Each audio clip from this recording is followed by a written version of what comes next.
평생 남들 눈치를 보며 살아온 사람들이 있습니다. 누가 시켜서가 아니라 그냥 그렇게 사는 게 편했던 사람들입니다. 싸우는 것보다 찾는 게 덜 복잡했고 내 의견을 말하는 것보다 다른 사람 말을 따르는 게 더 편했습니다. 그렇게 평생을 살아왔습니다. 그런데 나이가 들어서 이상한 일이 생깁니다. 노후 준비가 부족해서 불안한 건 아닙니다. 돈이 없어서도 아닙니다. 어떤 사람들은 경제적으로 여유가 있고 건강도 나쁘지 않습니다. 그런데도 불안합니다. 무언가 불안정합니다. 이 불안의 정체가 무엇일까요? 착하게 살아온 사람들에게는 공통점이 있습니다. 평생 남을 먼저 생각했다는 것입니다. 자기 생각을 뒤로 미뤘다는 것입니다. 작은 일에서부터 큰 일까지 늘 다른 사람의 기분을 먼저 헤아렸습니다. 이렇게 하면 상대방이 기분 나빠하지 않을까? 이건 내가 참으면 되는 일이니까. 굳이 내가 나서서 문제를 만들 필요는 없지. 이런 생각들이 습관이 되었습니다. 그래서 직장에서도, 가족 안에서도, 친구 사이에서도 늘 한 발짝 뒤에 있었습니다. 누군가 결정하면 따랐고, 누군가 불편해하면 내가 양보했습니다. 그게 옳은 일이라고 생각했습니다. 어쩌면 정말 옳은 일이었을 수도 있습니다. 문제는 그게 너무 오래 반복되었다는 것입니다.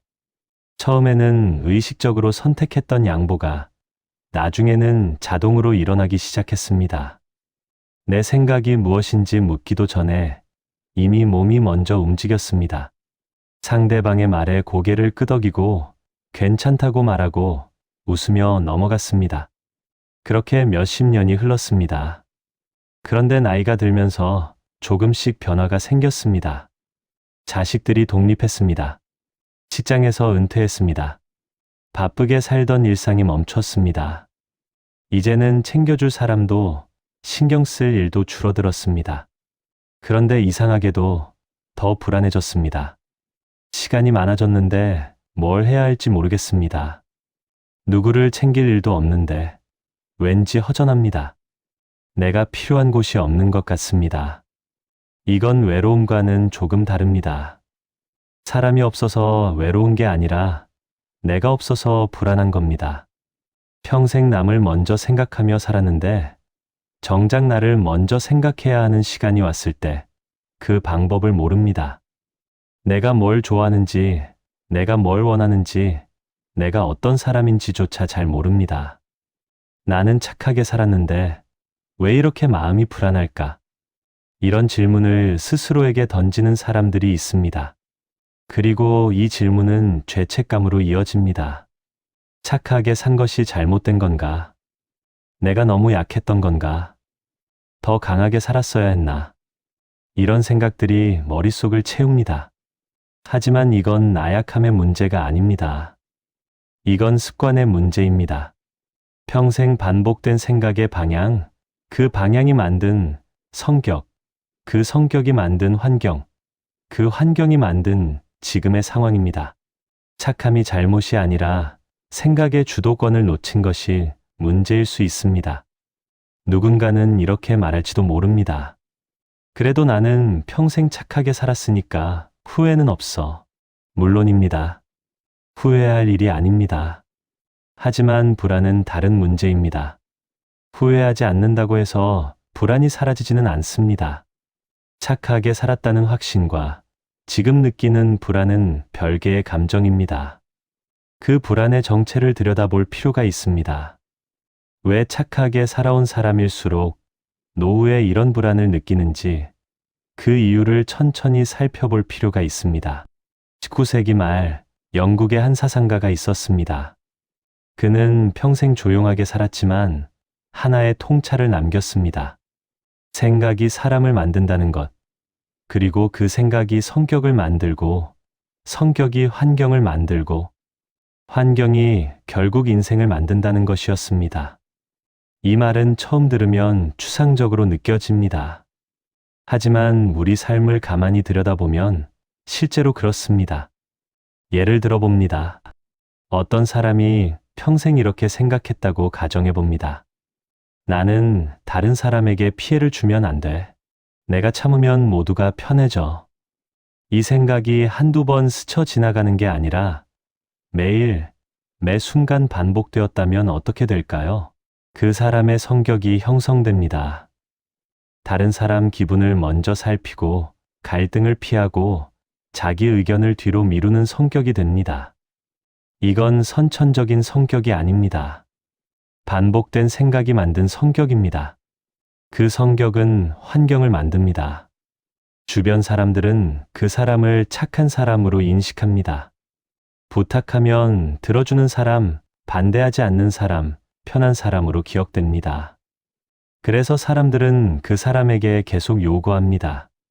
별 생각 없이 부탁하고 당연하게 기대합니다. 그렇게 환경이 굳어집니다. 그리고 그 환경 속에서 그 사람의 인생이 흘러갑니다. 누군가를 원망하기는 어렵습니다. 강요한 사람도 없고 억지로 시킨 사람도 없습니다. 모든 것이 자연스럽게 흘러갔습니다. 문제는 그 흐름의 출발점이 내 생각이었다는 것입니다. 아니, 정확히 말하면 내가 선택한 생각이 아니었을 수도 있습니다. 어렸을 때부터 들어온 말들이 있습니다. 착하게 살아야 해. 남한테 피해 주지 마. 참는 게 이기는 거야. 내가 양보하면 다 잘 될 거야. 이런 말들이 반복되면 그게 내 생각이 됩니다. 내가 스스로 선택한 생각이 아니라 주입된 생각이 내 생각처럼 자리 잡습니다. 그리고 그 생각은 앞서 말한 대로 성격을 만들고 환경을 만들고 인생을 만듭니다. 여기서 중요한 지점이 있습니다. 생각의 주도권을 누가 쥐고 있느냐는 것입니다. 내가 스스로 생각을 선택하고 있는지, 아니면 다른 사람의 기대에 맞춰서 생각하고 있는지, 이 차이는 작지만 결정적입니다.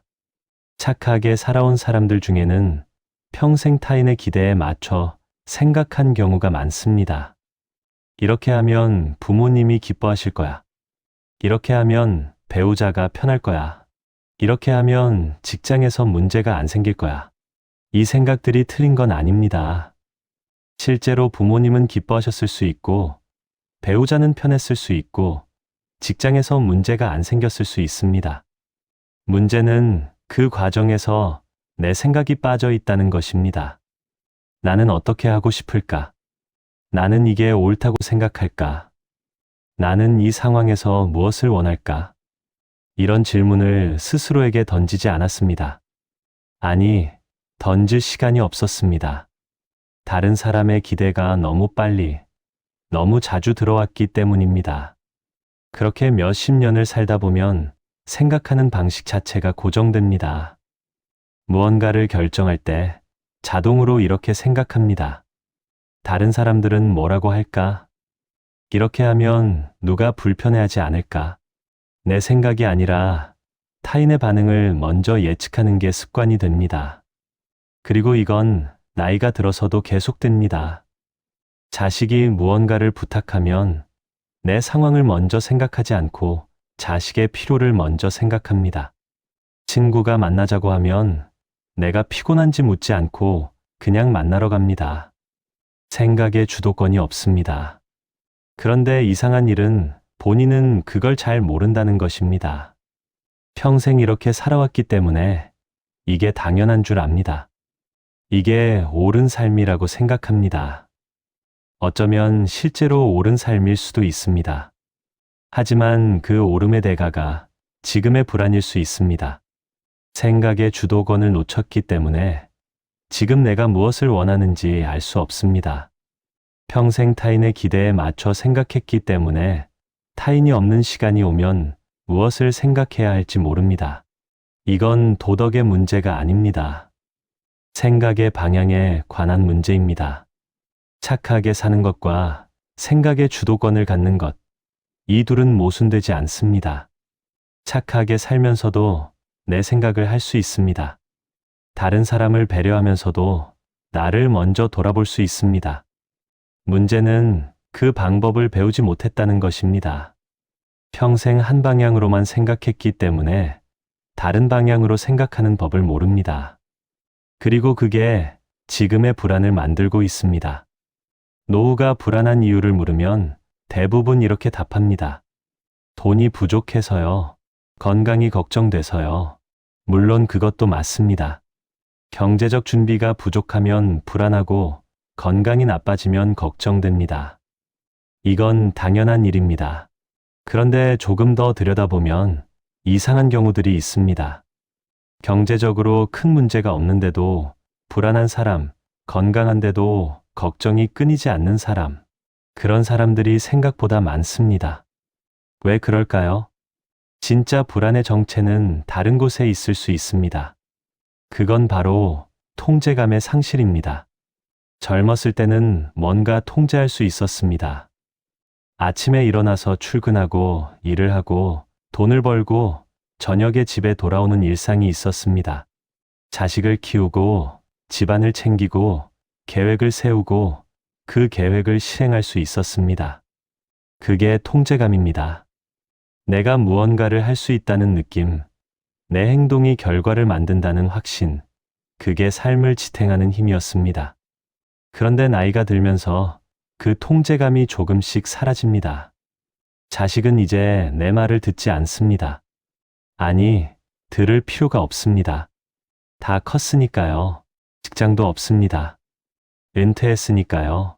챙길 일도 해야 할 일도 줄어듭니다. 그럼 뭐가 남을까요? 시간만 많이 남습니다. 그리고 그 시간 속에서 나는 무엇을 통제할 수 있을까요? 별로 없습니다. 날씨를 통제할 수 없고, 자식의 인생을 통제할 수 없고, 세상 돌아가는 일을 통제할 수 없습니다. 통제할 수 있는 건 내 하루의 일정 정도입니다.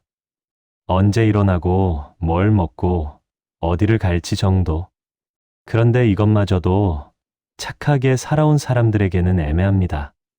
왜냐하면 평생 다른 사람의 일정에 맞춰 살았기 때문입니다. 배우자의 일정, 자식의 일정, 직장의 일정, 내 일정이 먼저였던 적이 별로 없습니다. 그래서 지금 내 일정을 내가 정해야 하는 시간이 왔을 때 뭘 어떻게 해야 할지 모릅니다. 통제감이 없습니다. 이게 불안의 정체입니다. 돈이 있어도 건강해도 통제감이 없으면 불안합니다. 그리고 착하게 살아온 사람들은 이 통제감을 평생 연습하지 못했습니다. 왜냐하면 평생 관계 속에서 살았기 때문입니다. 관계 속에서 산다는 건 내 기준보다 상대방의 기준을 먼저 생각한다는 뜻입니다.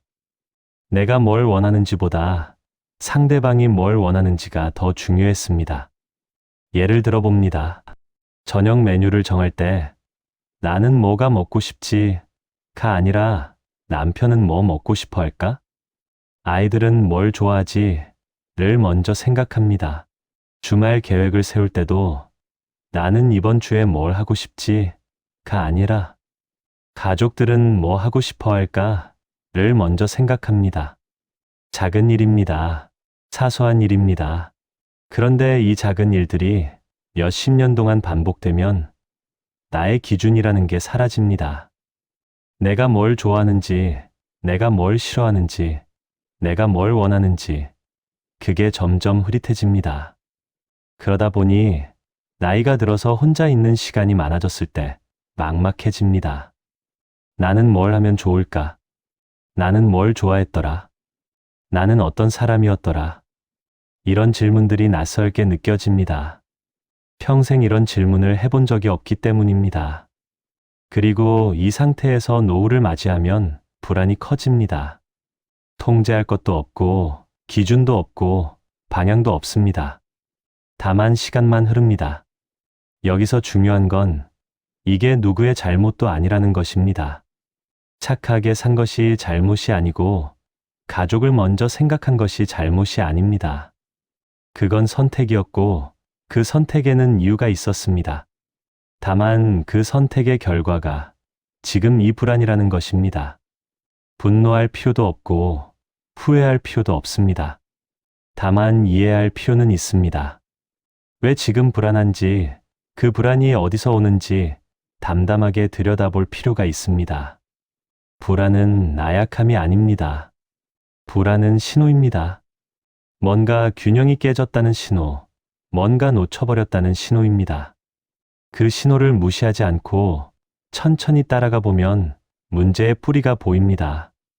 그리고 그 뿌리는 대부분 통제감과 나의 기준이라는 두 가지로 정리됩니다. 이 두 가지를 평생 연습하지 못했기 때문에 지금 불안한 것입니다. 착함이 언제부터 불안으로 바뀌는지 정확히 짚어내기는 어렵습니다. 하루아침에 바뀌는 게 아니기 때문입니다. 아주 작은 순간들이 쌓입니다. 사소한 양보들이 쌓입니다. 그게 몇십 년 동안 반복되면서 어느 순간 착함이 아니라 불안이 남습니다. 구체적인 순간들을 들여다봅니다. 예를 들어 아침 식사 자리입니다. 가족들이 먹고 싶은 메뉴가 있습니다. 하지만 나는 그게 별로입니다. 그런데 오늘은 내가 먹고 싶은 걸 먹고 싶어 라고 말하지 않습니다. 그냥 괜찮아. 그거 먹자라고 말합니다.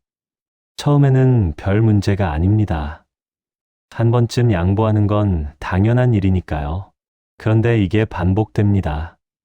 매일 아침 매 끼니마다 항상 괜찮아라고 합니다. 그러면 어떻게 될까요? 가족들은 당연하게 받아들입니다.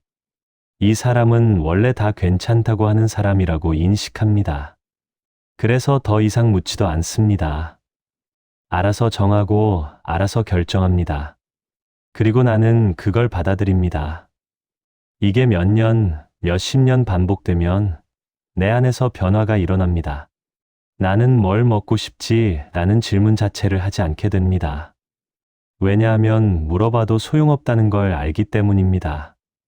어차피 내 의견은 반영되지 않을 거니까 굳이 생각할 필요가 없습니다. 그렇게 생각의 경계가 사라집니다. 내가 원하는 것과 다른 사람이 원하는 것 사이의 경계가 흐릿해집니다. 나중에는 뭐가 내 생각인지, 뭐가 다른 사람 생각인지 구분이 안 됩니다. 이건 음식 얘기만이 아닙니다. 주말 계획도 마찬가지입니다. 휴가 계획도 마찬가지입니다. 큰 결정들, 예를 들어 이사나 직장 문제 같은 것도 마찬가지입니다. 항상 괜찮아. 내가 하고 싶은 대로 해라고 말합니다. 그리고 그게 착함이라고 생각합니다. 실제로 착한 일일 수 있습니다. 문제는 그 과정에서 나라는 사람이 점점 작아진다는 것입니다. 내 의견이 없어집니다. 내 기준이 없어집니다. 내 감정도 잘 모르겠습니다. 화가 나는지 슬픈지 아니면 그냥 피곤한지 구분이 안 됩니다. 그냥 괜찮아라는 말만 남습니다. 그리고 이 상태로 몇십 년을 살다가 어느 날 문득 깨닫습니다. 나는 뭐가 좋은지 모르겠어. 나는 어떤 사람인지 모르겠어. 이 깨달음이 오는 순간 불안이 시작됩니다. 착함이 불안으로 바뀌는 순간입니다. 다른 예를 들어봅니다. 누군가 부탁을 합니다. 도와달라고 합니다. 내 상황은 별로 좋지 않습니다. 시간도 없고 체력도 없습니다. 하지만 거절하지 못합니다. 미안한데 지금은 어려워라고 말하지 못합니다. 왜냐하면 거절하면 상대방이 실망할 것 같아서입니다. 관계가 나빠질 것 같아서입니다. 그래서 알았어. 내가 할게라고 말합니다. 그리고 힘들게 그 일을 해냅니다. 상대방은 고맙다고 합니다. 관계는 유지됩니다. 문제는 내 안에 쌓이는 피로입니다. 몸의 피로가 아니라 마음의 피로입니다. 왜 나는 항상 이렇게 해야 할까? 왜 나는 거절을 못할까? 이런 생각들이 쌓입니다. 그런데 그 생각을 표현하지 않습니다. 왜냐하면 표현하면 내가 이기적인 사람처럼 느껴질 것 같아서입니다.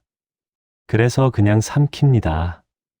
그렇게 몇십 번, 몇백 번 삼키다 보면 어느 순간 내 안에서 뭔가 무너집니다. 자기 부정이 시작됩니다. 나는 원래 이런 사람이야. 나는 강하지 못해. 나는 중요한 사람이 아니야. 이런 생각들이 자리 잡습니다. 그리고 이 생각들이 앞서 말한 대로 성격을 만들고 환경을 만들고 인생을 만듭니다. 착함이 불안으로 바뀌는 건 이런 작은 순간들의 축적입니다. 한 번의 큰 사건이 아니라 수천 번의 작은 양보, 수천 번의 괜찮아, 수천 번의 침묵이 쌓여서 만들어진 결과입니다. 그리고 이 과정은 본인도 잘 모르는 사이에 일어납니다. 왜냐하면 너무 자연스럽게 일어나기 때문입니다. 착한 사람으로 살아가는 것, 남을 배려하는 것, 갈등을 피하는 것. 이 모든 게 나쁜 일이 아니기 때문에 문제라고 인식하지 못합니다. 다만 나이가 들어서 결과를 마주할 때 그제야 깨닫습니다. 아, 내가 나를 잃어버렸구나. 이 깨달음이 노후의 불안입니다. 이제 어떻게 해야 할까요? 인생을 다시 살 수는 없습니다. 과거로 돌아갈 수도 없습니다. 그렇다고 지금부터 완전히 다른 사람이 될 수도 없습니다. 평생 착하게 살아온 사람이 갑자기 강하게 변할 수는 없습니다. 평생 양보해온 사람이 갑자기 자기 주장을 강하게 할 수도 없습니다. 그럴 필요도 없습니다. 변화는 크게 일어나지 않아도 됩니다. 아주 작은 변화면 충분합니다. 생각의 방향을 조금만 돌리는 것, 그것만으로도 충분합니다. 예를 들어, 오늘 저녁 메뉴를 정할 때 한 번쯤 스스로에게 물어보는 것입니다.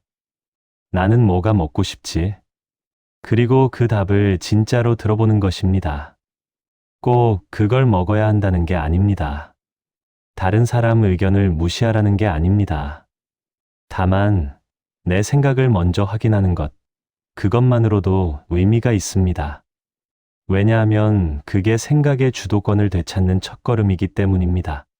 평생 타인의 기대에 맞춰 생각했다면 이제는 내 생각을 먼저 확인하는 연습을 해보는 것입니다. 처음에는 어색합니다. 내가 뭘 좋아하더라? 내가 뭘 원하더라? 이런 질문이 낯설게 느껴집니다. 그래도 괜찮습니다. 낯선 게 당연합니다. 평생 해보지 않은 일이니까요. 천천히 연습하면 됩니다. 오늘은 메뉴에서 시작하고, 내일은 TV 채널에서 시작하고, 모레는 산책 코스에서 시작합니다. 작은 것부터 천천히 내 생각을 확인하는 연습을 합니다. 그리고 중요한 건 그 생각을 표현하는 것입니다.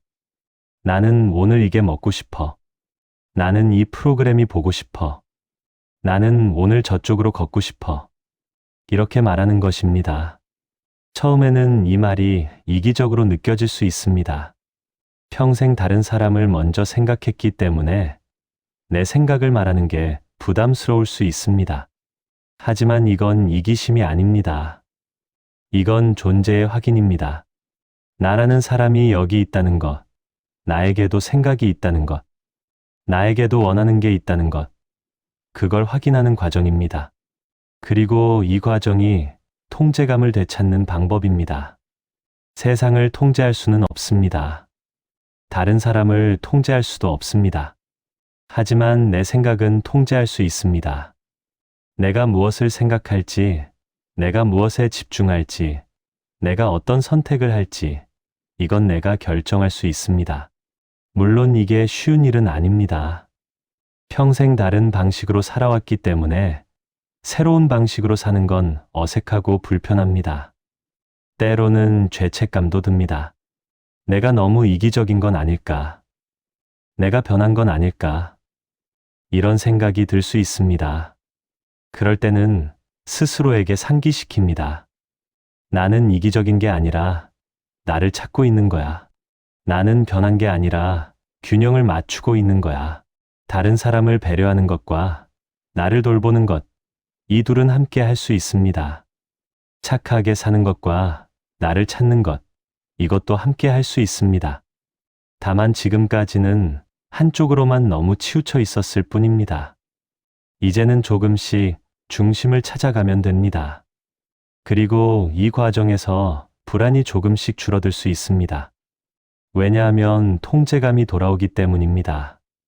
내 생각을 내가 선택하고 내 하루를 내가 정하고 내 삶의 방향을 내가 조금씩 잡아갈 때 불안은 자연스럽게 줄어듭니다.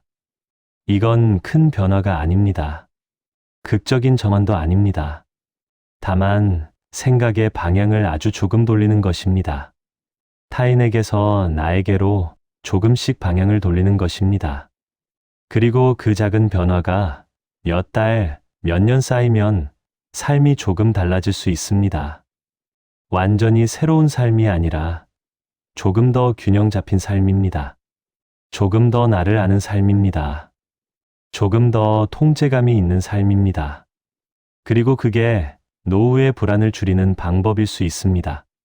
오늘 밤 잠들기 전에 한 가지만 해보면 어떨까요? 조용히 눈을 감고 스스로에게 물어봅니다. 나는 오늘 어땠을까? 나는 오늘 뭘 느꼈을까? 나는 내일 뭘 하고 싶을까? 답이 바로 나오지 않아도 괜찮습니다. 질문을 던지는 것만으로도 이미 시작입니다. 생각의 방향을 나에게로 돌리는 것, 그게 시작입니다. 그리고 그 시작은 지금 이 순간에도 할 수 있습니다. 나이가 들어서도 착하게 살아온 삶 위에서도 할 수 있습니다. 늦은 게 아닙니다. 지금이 바로 그 시작점입니다.